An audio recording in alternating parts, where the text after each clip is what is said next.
mu gakiriro k'akarere ka Ngororero gaherereye mu murenge wa Ngororero. Abiganjemo urubyiruko bahugiye mu bikorwa byo gusudira no kubaza. Bavuga ko kaje gakenewe ku buryo kabafashije kuvugurura imibereho kuko bahawe ubumenyi bagahanga imirimo ibyara inyungu. Nungutse ubumenyi bwinshi cyane, basha no kumenya kwiteza imbere. Abantu tutabashije kugira ngo wenda tugere mu mashuri yo hejuru nk'abandi, ntago twajya kubibirara kandi umurimo wo gukora uhari hano. Twarahingaga no tujya kwiga imyuga tuza gukorera hano mu Gakiriro. Diplome yacu ni hano mu Gakiriro. Amafaranga araboneka cyane, araboneka buri munsi. Ngomba kwibera amafaranga yanjye ibihumbi bitatu. Nariye nagize n'ibindi byose.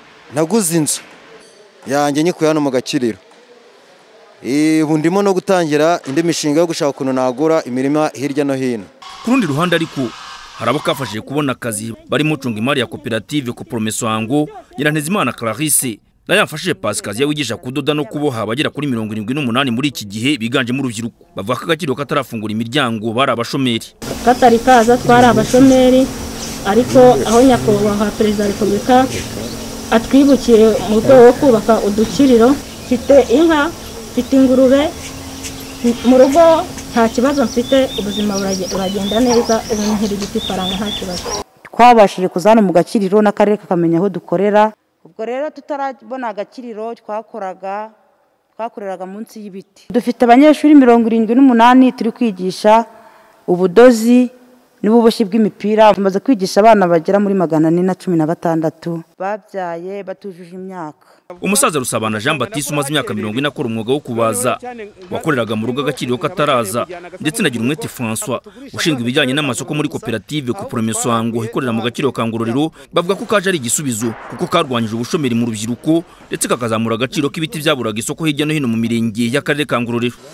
Aka Gakiriro nicyo gituma nanjye ngashimira rwose, kandi ngashimira n'abana baje bitwaye neza, bafite gushaka kureba no gufata amasomo.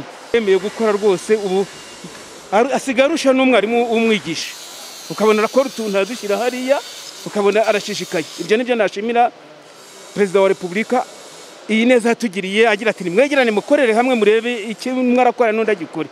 Aka Gakiriro kahinduye ubuzima ku buryo bugaragara. Ababaji n'abasuderi ubu bafite ahantu babarizwa hazwi, aho udukiriro tuziye. Ububaji bwateye imbere cyane ku buryo bugaragara. Imbaho, ibiti byari bihari barabibajije byose turabikoresha. Mbese ubu turimo gutera amashyamba bundi bushya.